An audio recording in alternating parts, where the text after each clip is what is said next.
Family, come on now. Don't embarrass me in front of company. Okay, hold on. There we go. Let's get some space so we can move. Glad to be back with you for another Thursday. I wish. Yeah, I pay for this little streaming thing, so I use the music that they allow us to use for free. Well, it ain't free because I'm paying for the services. So, but man, listen, I wish I could have y'all listen to what I hear. My hype music. Hold on, man. I got too much going on.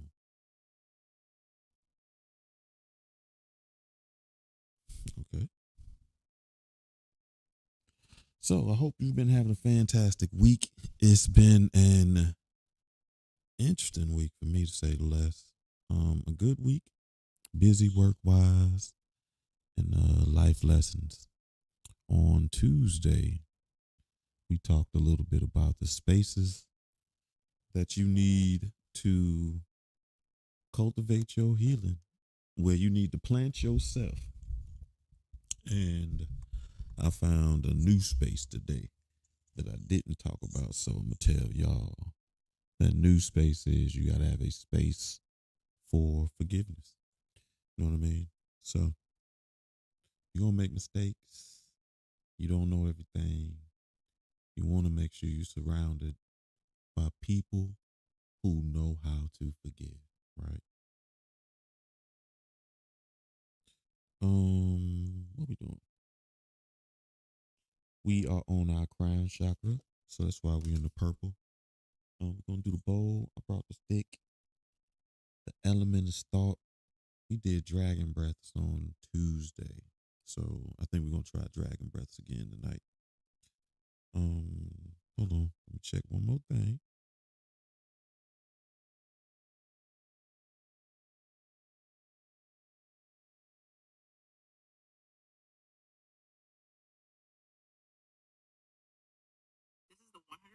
Oh shoot.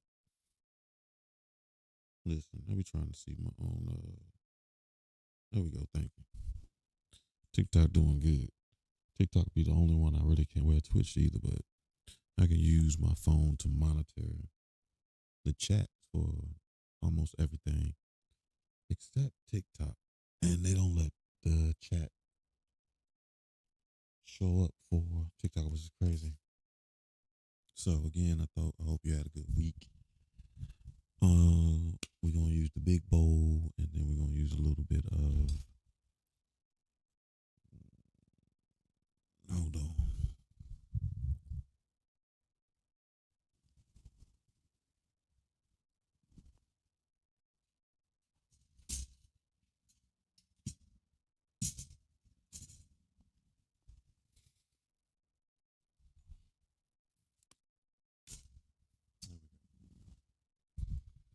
So let's get some bowls in.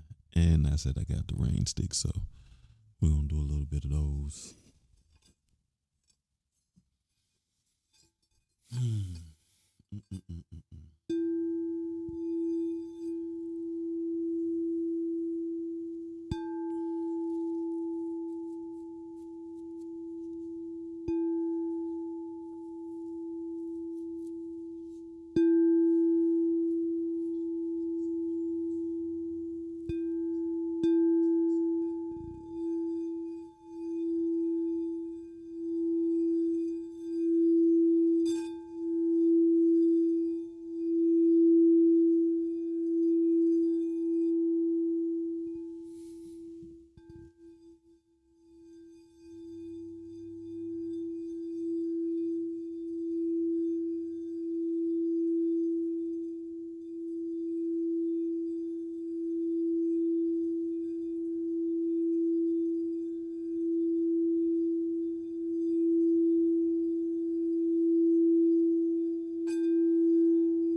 breathing.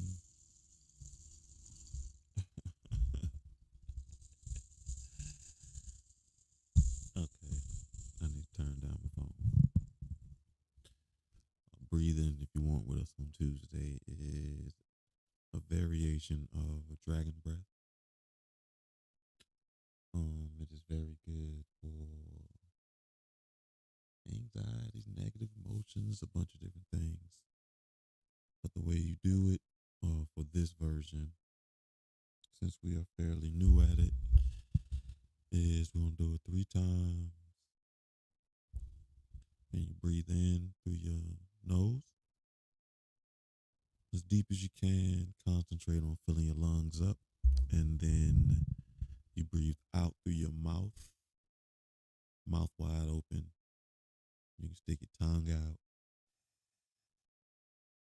But make sure you are using your stomach and your abdomen to force the air out. So,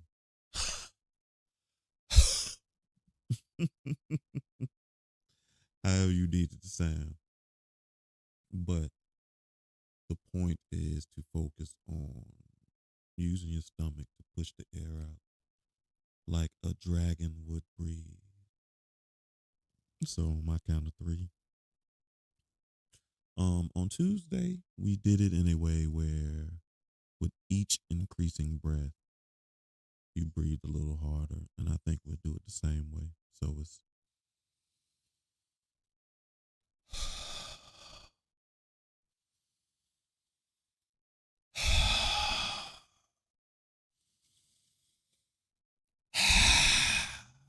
like that. So I'm going to count for you. And then you do it. 1, 2, 3. Breathe in. Deep, deep, deep, deep through your lungs. Breathe out. 1, 2, 3. Breathe in. Fill your lungs, fill your lungs. Breathe out. 1, 2, 3. Breathe in. Fill your lungs, fill your lungs. Breathe out. With your eyes closed, the element of your crown is thought. So in this visualization exercise, I want you to have your eyes closed. And in your mind, I want you to picture your future self or how you would look without the stress, the worries, and with your happiness, your stability, your security, your connectedness, your spirituality. Visualize what you imagine your perfect self to look like.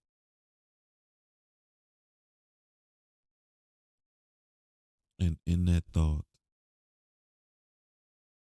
picture you asking yourself, what kind of thoughts did I need to have to create happiness? What kind of thoughts did I need to have to create stability? What kind of thoughts do I need to have to create love? What kind of thoughts do I need to have to create forgiveness? What kind of thoughts do I need to have to release fears?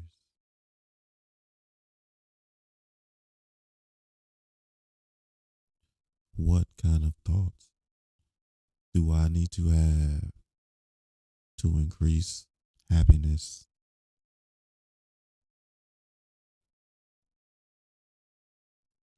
And as you are thinking, I want you to repeat after me. I am divine. I am connected to the universe. I am at peace. I am a spiritual being. I release doubt and welcome faith. I am divine. I am connected to the universe. I am at peace. I am a spiritual being. I release doubt and welcome faith.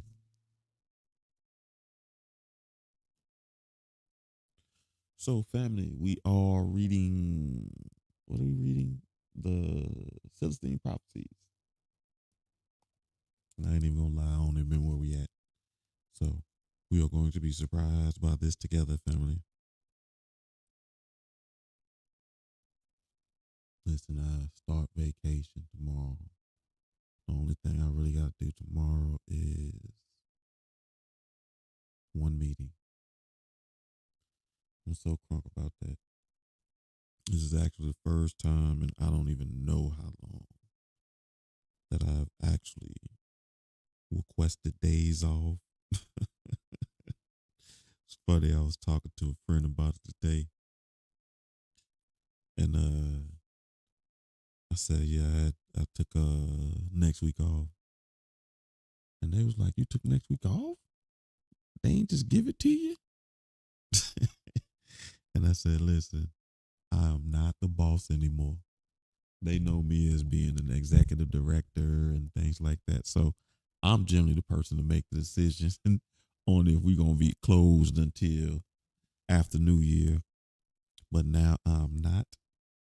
So I have to do things like request time off.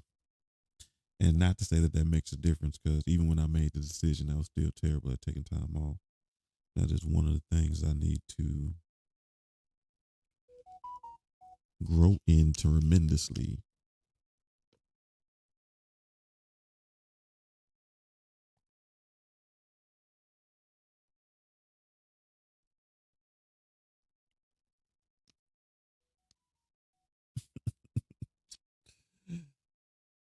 Oh my God. It's going to go from every device I have, the notification is crazy. Okay, so.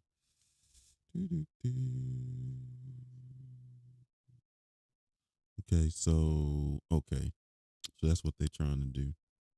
He is trying to see the aura of plants and animal, of plants at this point.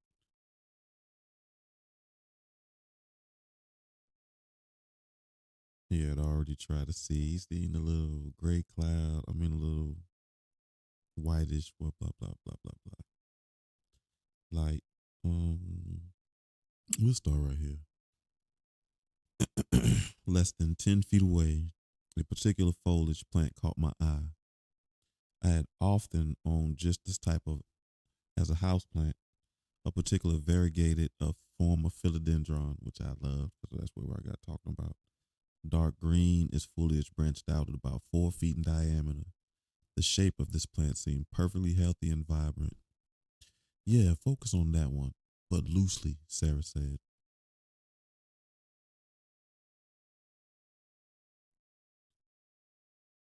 Also, I did so. I played with the focus of my eyes. At one point, I tried to focus on the space 6 inches to one side of each physical part of the plant. Gradually, I began to pick up a glimpse of light.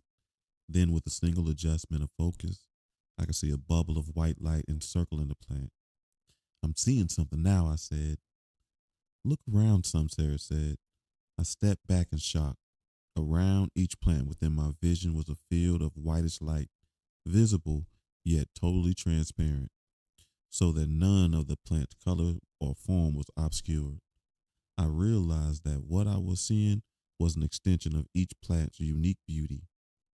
It was as though first I had seen the plants, then I seen their uniqueness and presence, and then something had amplified in the pure beauty of their physical expression, at which time I had seen the energy fields. See, if you could see this, Sarah said. She sat down in front of me and faced the philodendron. A plume of whitish light encircling her body erupted outward and engulfed the philodendron. The diameter of the plant's energy field in turn broadened by several feet. Damn, I exclaimed, which provoked laughter between two friends. Soon I was laughing myself, conscious of the particularity of what was happening, but feeling absolutely no uneasiness at seeing quite readily phenomenon I had totally doubted minutes earlier. I realized that the philodendron I realized that the perception of the fields, rather than evoking surrealistic sensation, actually made things about me seem more solid and real than before. Yet at the same time, everything around me seemed different. The only reference I had for the experience was perhaps a movie which enhanced the color of a forest in order to make it seem mystical and enchanted. The plants, the leaves, the sky now all stood out with the presence of slight shimmer that suggested life there and perhaps consciousness. Beyond our ordinary assumptions, after seeing this, there would be no way to take a forest for granted again. I looked at Phil. Sit down and put your energy on the philodendron, I said. I'd like to compare. Phil appeared perplexed. I can't do it, he said. I don't know why. I looked at Sarah. Some people can, some can't, she said. We haven't figured it out. Marjorie has to screen her graduate students to see who can do it. A couple of psychologists are trying to correlate this ability with personality characteristics, but so far no one knows. Let me try, I said. Okay, go ahead, Sarah replied. I sat down again and faced the plant. Sarah and Phil stood at right angles to me. Okay, how do I begin?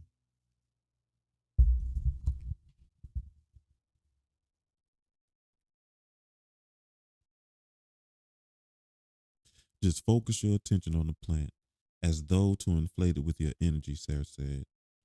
I looked at the plant and imagined energy swelling up inside.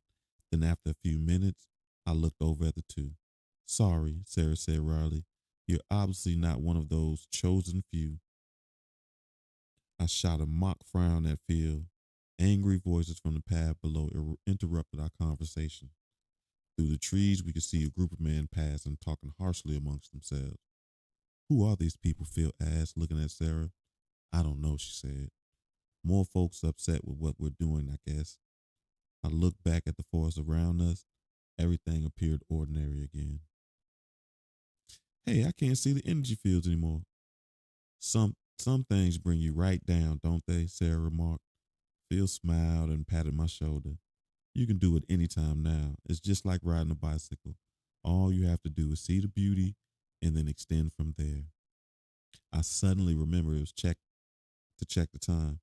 The sun was much brighter in the sky and had a light morning breeze swayed the trees. My watch showed 7:50 a.m. I guess I had better get back, I said. Sarah and Phil joined me. As we walked, I looked back at the wooded hillside. That's one beautiful place, I said. Too bad there aren't more places like this in the States. Once you see the energy fields in other areas, Phil said, you'll realize just how dynamic this forest is. Look at these oaks. They are very rare in Peru, but they grow here in Vicente. A cut forest, especially one that has been stripped of hardwoods in order to grow pines for profit, has very low energy. And the city, except for the people, has a different kind of energy altogether. I tried to focus on the plants along the path, but the act of walking disrupted my concentration. You're sure I'll see these fields again? I said. Absolutely, Sarah replied. I've never heard of anyone failing to duplicate the experience once they've seen them initially. We had a research ophthalmologist come through here once, and he got all excited after he learned to see fields. Turned out he had been working with a certain sight abnormalities, including forms of colorblindness, and concluded that some people have what he called lazy receptors in the eyes. He had taught people how to see colors they'd never experienced before. According to him, seeing energy fields is just a matter of doing the same thing, of waking up another dominant receptors, something that everyone theoretically can do. I wish I lived near a place like this, I said. Don't we all? Phil replied, then looked at me and Sarah. Is Dr. Haynes still here? Yes, Sarah said. He can't leave. Phil looked at me.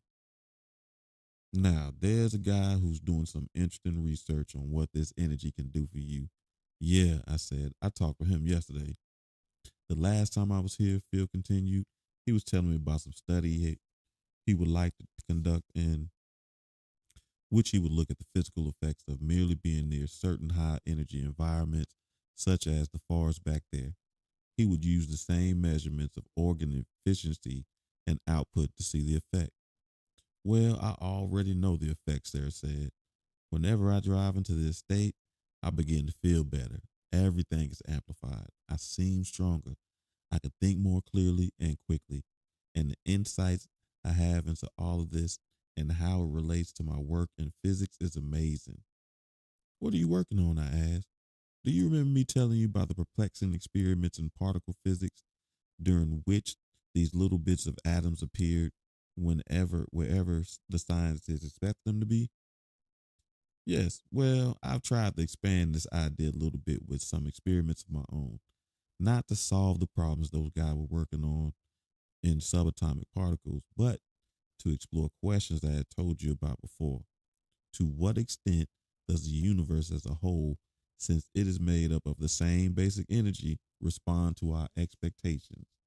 How does the universe respond to our expectations? Confirms it. I answered that question for you. To what extent do our expectations create all the things that happen to us? A lot. The coincidences, you mean? Yes, think of the events of your life. The old Newtonian idea that everything happens by chance, that one can make a good decision and be prepared, but that every event has its own line of causation independent of our attitude. After the recent discovery of modern physics, we may legitimately ask if the universe is more dynamic than that. Perhaps the universe runs mechanicalistically as a basic operation, but then also subtly responds to mental energy we project out into it.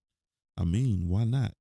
If we can plant, if we can make plants grow faster, maybe we can make certain events come faster or slower, depending on how we think.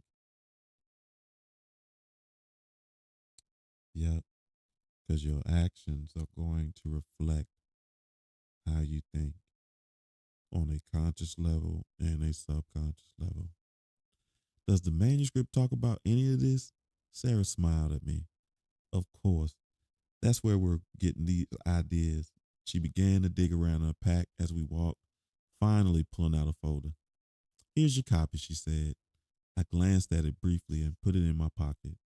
We were crossing the bridge and I hesitated a moment, observing the colors and the forms of the plants around me. I altered my focus and immediately saw the energy fields around everything in my view. Both Sarah and Phil had wide fields which seemed to be tinted yellow green, though Sarah's field occasionally flashed with a pinkish color. Suddenly, somebody told me I've seen, well, people have told me I give off green and orange, which is interesting. I don't know. Suddenly, they both stopped and looked intently up the trail. Ahead, about 50 feet, a man walked quickly towards us. A sensation of anxiety filled my stomach, but I was determined to maintain my view of the energy. As he approached, I recognized him. He was the tall of the scientist from the University of Peru who had asked for directions the day before. Around him, I could detect a layer of red. When he walked up to us, he turned to Sarah condescendingly and said, "You're a scientist, aren't you?" "That's right," Sarah replied. "Then how can you tolerate this kind of science? I've seen these gardens. I can't believe the sloppiness. You people haven't control for anything. There could be many explanations for certain plants to grow larger. Controlling for everything is impossible, sir. We're looking for general tendencies." And I could detect the edge growing in Sarah's voice. But postulating some newly visible energy that underlies the chemistry of living things, that's absurd. You have no proof. Proof is what we're looking for. But how can you postulate the existence of anything before you get some proof? It's a thought. They got to start. It's a thought. From one single idea, everything appeared here. Wu-Tang told you that. The voices of both individuals sounded angry now, but I was only vaguely listening. What consumed my attention was the dynamics of the energy fields. When the discussion began, Phil and I had backed up a few feet, and Sarah and the taller man had squared off, facing each other with a distance of about 4 feet between them. Immediately, both of their energy fields had seemed to grow more dense and excited somehow, as though from an inner vibration. As the conversation progressed, their energy fields began to intermingle. When one of them made a point, his energy field created a movement which seemed to suck at the other energy field, which happened to be kind of a vacuum maneuver. But then, as the person made his rebuttal, the energy would move back in his direction. In terms of the dynamic of the energy fields, winning the point seemed to me capturing part of the opponent's field and pulling it into oneself. That's wild. So, people do steal your energy by getting into arguments.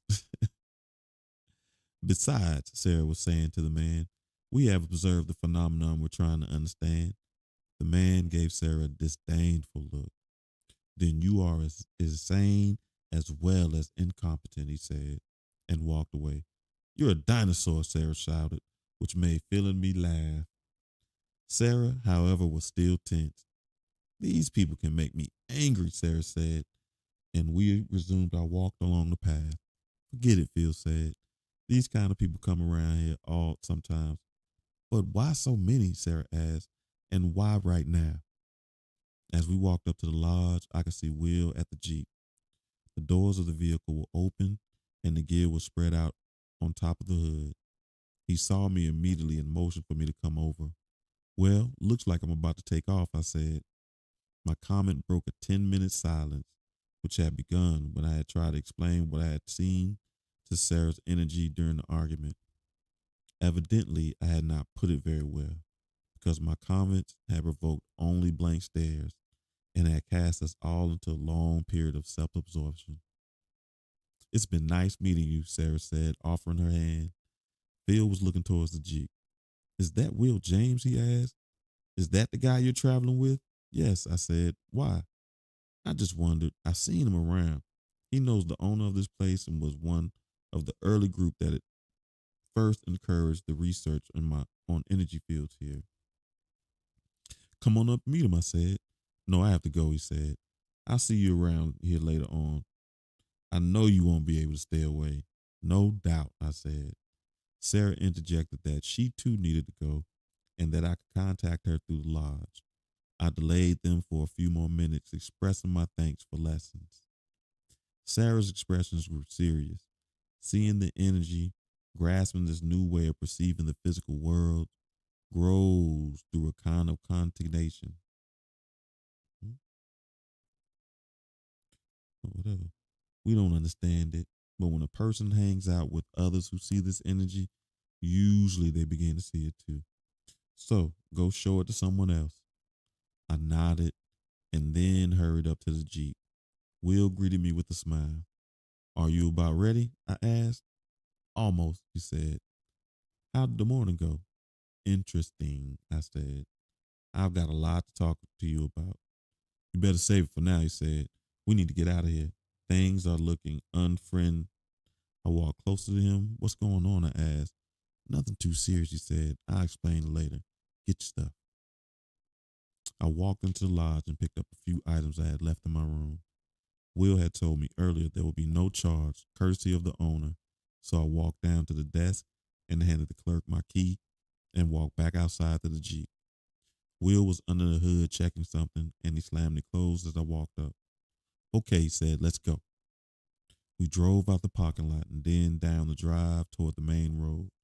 Several cars were leaving at the same time. So what's happening? I asked Will.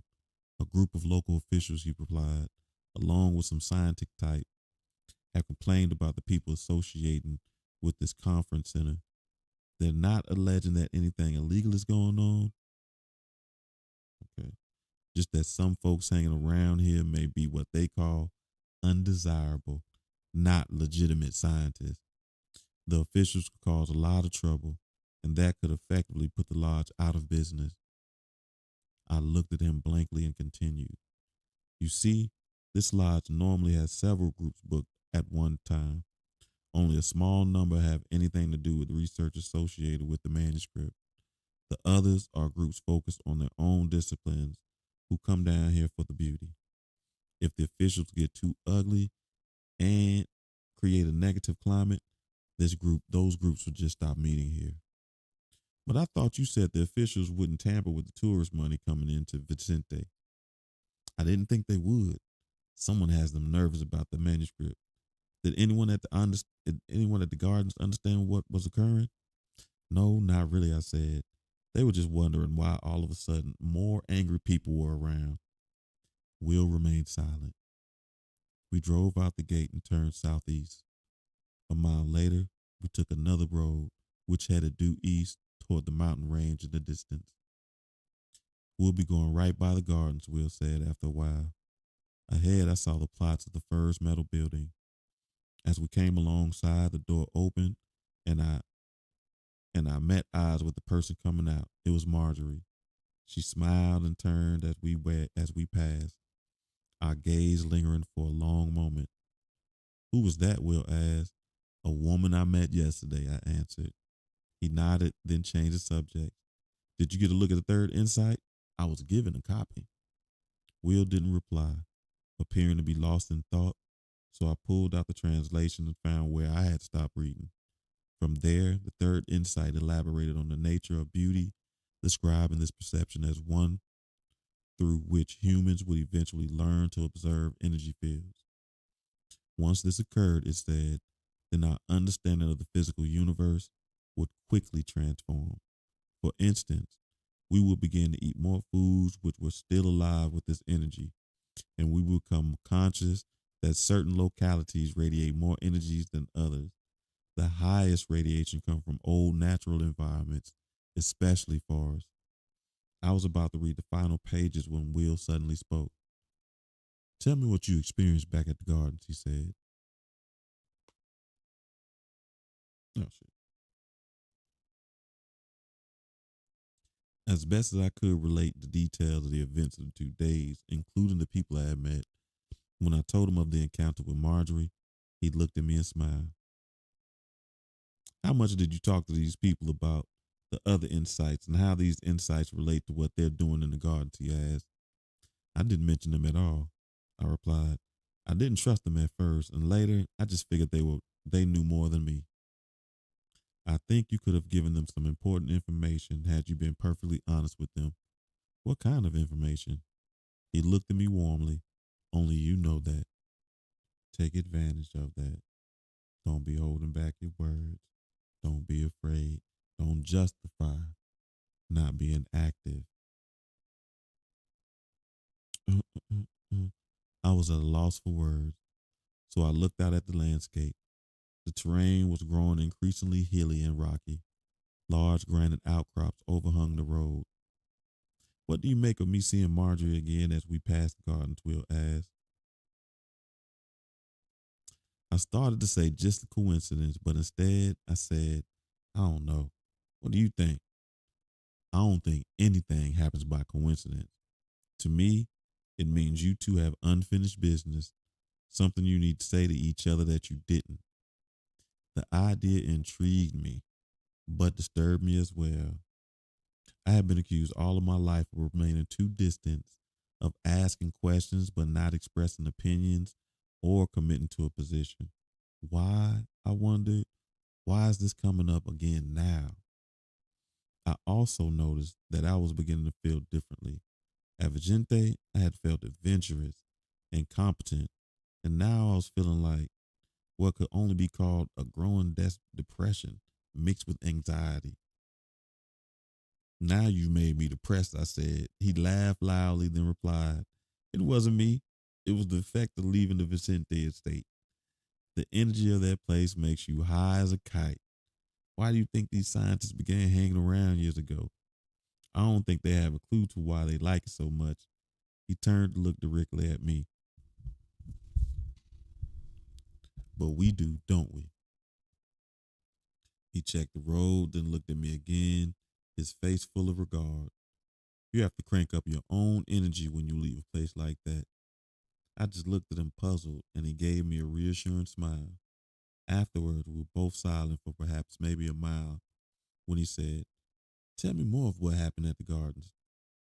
I continued the story.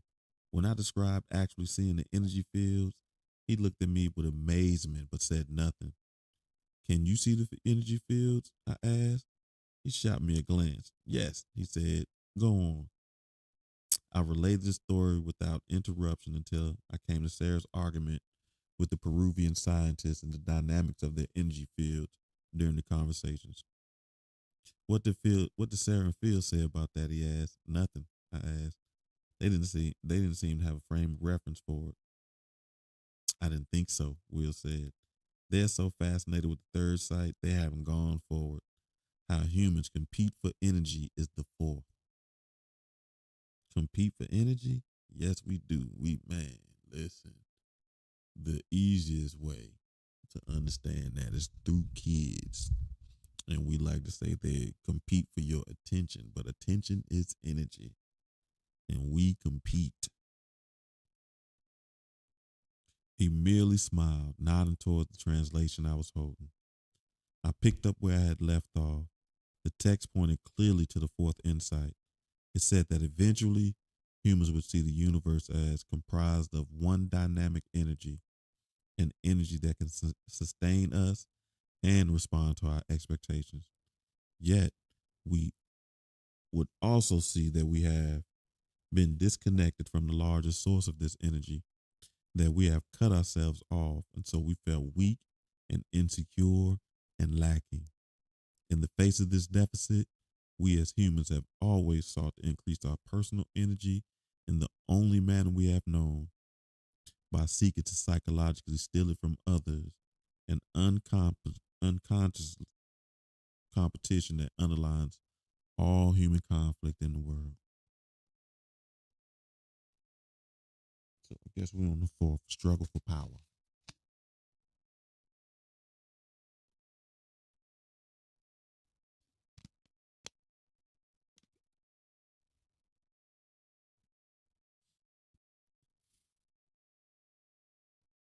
A pothole in the gravel jolted the Jeep and woke me up.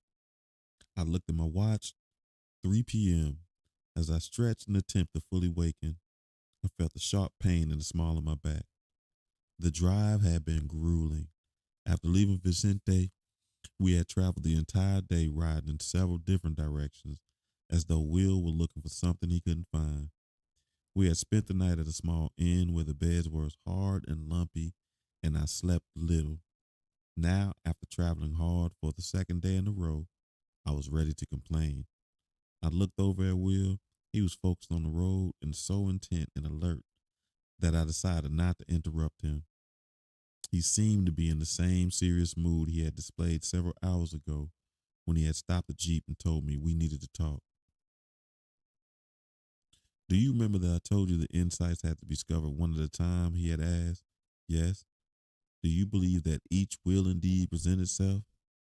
"Well, they have so far," I said half humorously. Will looked at me with a serious expression. Finding a third insight was easy. All we had to do was visit Vicente. But from now on, running across other insights may be much more difficult. He paused for a moment, then said, I think that we should go south to a small village near Kilimba, a place called Kula. There is another virgin forest up there that I could think you should see, but it's vitally important that you stay alert. Coincidences will occur regularly, but you have to notice them. Do you understand? I told him that I thought I did and that I would keep what he said in mind. After that conversation had lapsed and I had fallen into a deep sleep, a sleep I now regretted because of what it had done to my back. I stretched again and Will looked over at me. Where are we? I asked. In the Andes again, he said. The hills had turned into high ridges and distant valleys. The vegetation was coarser now, the trees smaller and windblown. Inhaling deeply, I noticed the air was thinner and cool. Better put on a jacket, Will said, pulling a brown cotton windbreaker from the bag. It'll be cold up here this afternoon. Ahead, as the road rounded the bend, we could see narrow crossroads. On one side, near a white frame store and gas station, a vehicle was parked with the hood open. Tools lay on a cloth covering the fender. As we drove past, a blond man walked out of the store and glanced at us briefly. He was round faced and wore dark rimmed glasses. I looked at the man closely. My mind raced back 5 years. I know it wasn't him, I said to Will, but that guy looks just like a friend of mine I used to work with. I haven't thought of him in years. I noticed Will was scrutinizing me. You told what? You told you to watch events closely, he said. Let's go back and see if that fellow needs some help. He didn't look like a local. We found a place where the shoulders of the roads were wide enough and turned around. Then we returned to the store. The man was working on an engine. Will pulled up to the pump and leaned out the window. Looks like you're having trouble, Will said. The man pushed his glasses up on his nose, a habit my friend also shared. Yes, he replied. I've lost my water pump. The man appeared to be in his early 40s and was of slight build. His English was formal with a French accent. Will was quickly out of the vehicle, introducing us. The man offered me a hand with a smile that also looked familiar. His name was Chris Renault. You sound French, I said. I am, he replied, but I teach psychology in Brazil. I am here in Peru seeking information about an archaeological artifact that has been found, a manuscript. I hesitated for a moment, unsure how much I should trust him. We're here for the same reason, I finally said. He looked at me with deep interest. What can you tell me about it? He said. Have you seen copies? Before I could reply, Will walked out the building. The screen door slammed behind him.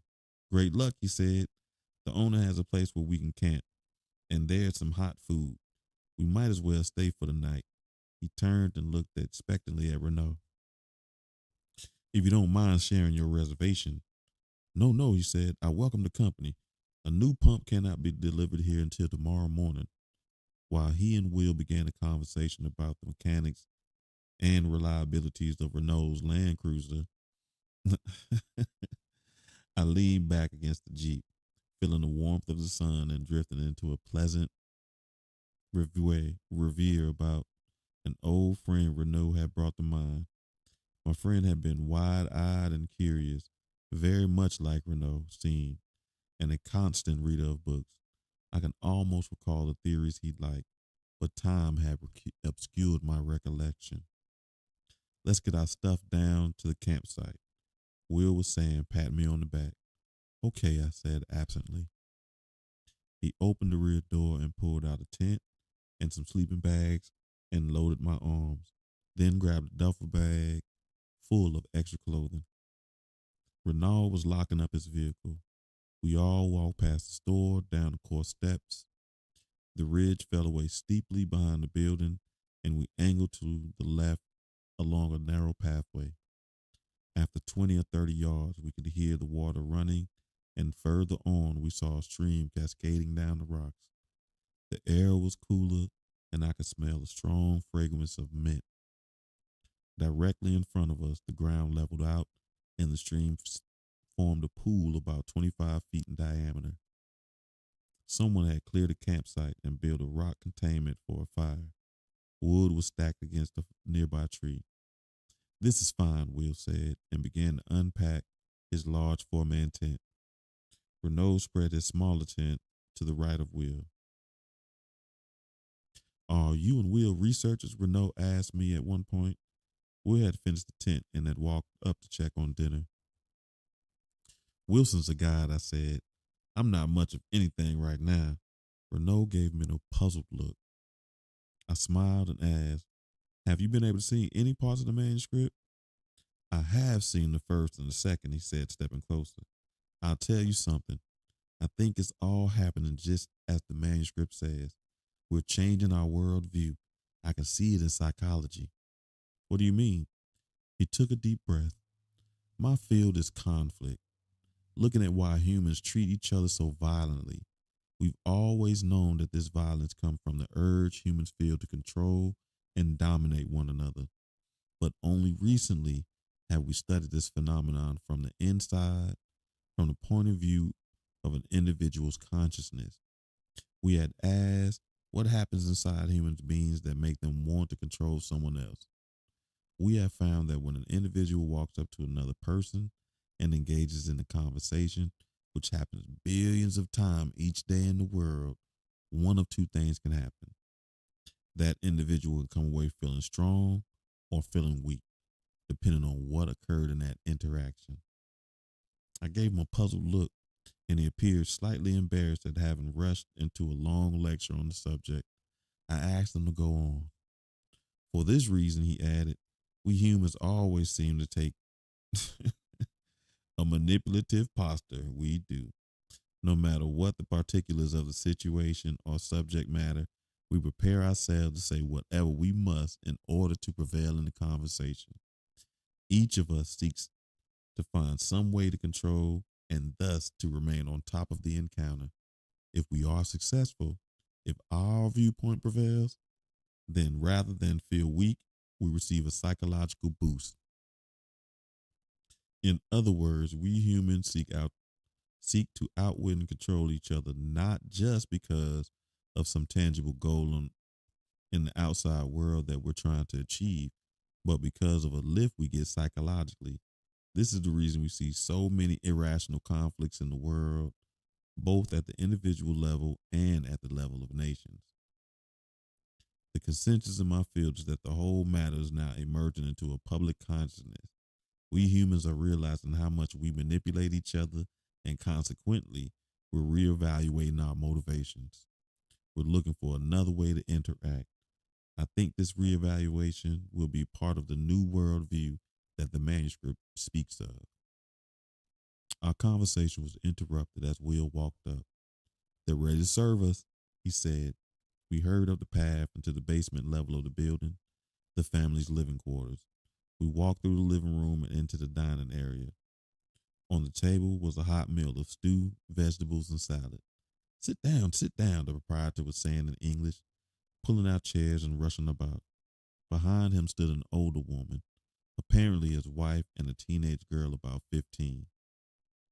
While taking the seat, Will accidentally brushed the fork with his arm and fell noisily to the floor. The man glared at the woman, who in turn spoke harshly to the young girl, who had not yet moved to bring a new one.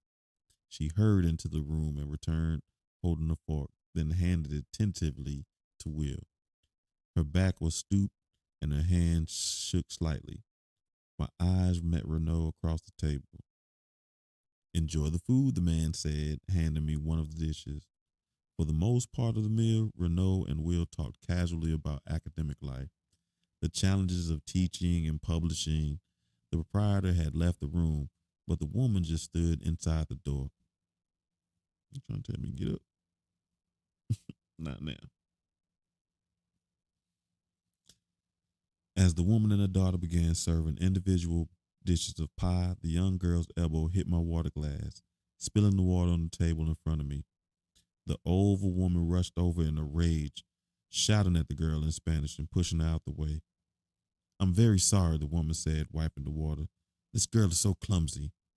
The young girl exploded, flinging the remaining pie at the women, missing and splattering the pie um, and broken china across the middle of the table, just as the proprietor had returned. The old man shouted and the girl ran from the room. I'm sorry, he said, hurrying to the table. It's no problem, I replied. Don't be so hard on the girl.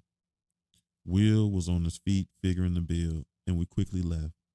Renault had been quiet, but as we walked through the door and down the steps, he spoke. Did you see that girl? He asked, looking at me. She's the classic example of psychological violence. This is what the humans need to control others lead to when taken to the extreme. The old man and the woman are dominating the girl totally. Did you see how nervous and stooped she was? Yes, I said. But it appears she's about fed up. Exactly. Her parents have never let up.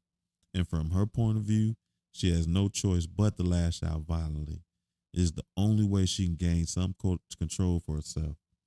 Unfortunately, when she grows up, because of this early trauma, she would think she has to seize control and dominate others with the same intensity. Man, that's a punch in the stomach. That's why I don't like nobody telling me what to do.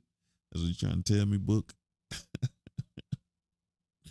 This characteristic will be deeply ingrained and will make her just as dominant as her parents are now, especially when she's surrounded by people who are vulnerable, such as children. Children broke that out of me. Jesus Christ. I don't even understand it. In fact, this same trauma no doubt has happened to her parents before. They have to dominate now because of the way their parents dominated them. That means that through which psychological violence is passed down from one generation to another. Renault stopped suddenly. I needed to get my sleeping bag out the trunk, he said. I'll be down in a second. I nodded and Will and I continued toward the campsite.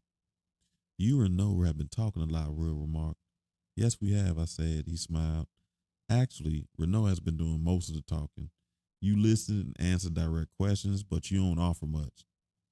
I'm interested in what he had to say, I said defensively. Will ignored my tone. Did you see the energy moving between the members of that family? What? The man and the woman were sucking the child's energy into themselves until she was almost dead. I forgot to watch energy flows, I said. Well, don't you think Renault would like to see it? What do you make of running into him in the first place? I don't know. Don't you think it has some meaning? We were driving down the road and you see someone who reminds you of an old friend, and when we meet him, he appears to be looking for the manuscript. Doesn't that sound beyond coincidence? Yes. Perhaps you met so that you receive some information that will extend your journey here. And doesn't it follow that perhaps you have some information for him as well? Yeah, I guess so. What do you think I should tell him? Will again looked at me with his characteristic warmth. The truth, he said. Before I could say anything else, Renault came bounding down the path towards us. I brought a flashlight in case we need it later, he said. For the first time, I became aware of the twilight and looked west. The sun had already set, but the sky was still a bright orange. The few clouds in that direction carried a darker reddish color. For an instant, I thought I saw a whitish field of light around the plants in the foreground, but the image faded. Beautiful sunset, I said, then noticed Will had disappeared into his tent and Renault was pulling his sleeping bag from the case. Yes, it is, Renault said, distractedly without looking. I walked over to where he was working. He looked up and said, I get into to ask you, what insights have you seen? The first two were only described to me, I replied. But we just spent the last 2 days at the Vicente Lodge near Satipo. While we were there, one of the people doing research gave me a copy of the third insight. It's pretty amazing. His eyes lit up. Do you have it with you? Yes. Do you want to take a look at it? He jumped at the opportunity and took it into his tent to read. I found some matches and old newspaper and started the fire. After it was burning brightly, Will crawled out of his tent. Where's Renault? He asked. He's reading the translation Sarah gave me. Will walked over and sat on a smooth log someone had placed near the fire. I joined him. Darkness had finally descended and nothing could be seen except the bare outline of the trees to our left, the dim lights from the station behind us, and the muted glow from Renault's tent. The woods were alive with night sounds, some of which I had never heard before. After about 30 minutes, Renault emerged from his tent, the flashlight in his hand. He walked over and sat at my left. Will was yawning. That insight is amazing, he said. Could anyone there actually see those energy fields? I briefly told him of my experiences, beginning with our arrival and proceeding through the point where I actually saw energy fields myself. He was silent for a minute, then he asked, they were actually doing experiments there where they were projecting their own energy into plants and it affected plants' growth? It affected their nutritional potency too, I said. But the man's insight is broader than that, he commented, almost to himself. The third insight in that universe, on the whole, is made up of energy, and we can affect, perhaps, not only plants, but other things as well, just by what we do with the energy that belongs to us, the part we can control. He paused for a few minutes. I wonder how we affect other people with our energy. Will looked at me and smiled. I tell you what I saw. I said, I witnessed an argument between two people, and their energies were doing really strange things. Renault pushed up his glasses again. Tell me about that. Will stood up at this point. I think I need to turn in, he said. It's been a long day. We both said goodbye to Will, and he entered his tent. Afterward, I described as best as I could what Sarah and the other scientists had said to each other, emphasizing the action of their energy fields. Now, wait a minute, Renault said. You saw their energies pulling at each other, trying to, say, capture each other as they argued? Okay. That's right, I said. He was thoughtful for a few seconds. Okay, I did. We must analyze this fully. We had two people arguing over who had the correct view of the situation, over who was right, each seeking to win over the other, even to the point of invalidating the other's confidence and to outright name calling. Suddenly he'd look up. Yes, this all makes sense. What do you mean? I said. The movement of this energy, if we can systematically observe it, is a way to understand what humans are receiving when they compete and argue and harm each other. When we control other human beings, we receive their energy. We fill up at the other's expense, and filling up is what motivates us. Look, I must learn how to see these energy fields. Where's the Vicente Lodge? How do I get there? I told him the general location, but said he would have to ask Will for specific directions. Yes, I'll do that tomorrow, he said with commitment. For now, I should get some sleep. I want to leave as early as possible. He said good night, then disappeared into his tent, leaving me alone with the crackling fire and the night sounds. All right, we're going to stop there. I think that was a good one, family. So we on the fourth. They looking for the fourth one. Oh God, and we learning that as humans we fight and struggle for energy. So it's interesting, but oh my God, I hope you have a great weekend. Like I told you, tomorrow's my last day before I start some vacation, and I'm excited about that, like a little kid. So I don't know.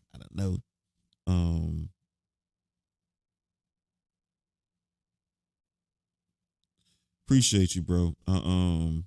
Easton, I appreciate your shout out. Marcia, I ain't even know you was talking, bro. Thanks for stopping by. I've been missing you all the time. Um,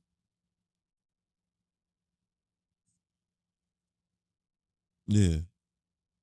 Merry Christmas to you too. Early Christmas. I don't think I'm gonna do a Christmas show, but we'll figure it out by then. But I appreciate your time. I hope you have a great weekend. I'm gonna try to enjoy mine. Like I said, I'm excited for these days off, and I can't wait. Can't wait. No, what's gonna happen? All right, family. I will catch you Tuesday. If I don't see you Tuesday, I'll see you next Thursday. So have a great weekend, and be good to yourself. Especially, yeah, just be good to yourself. You deserve it.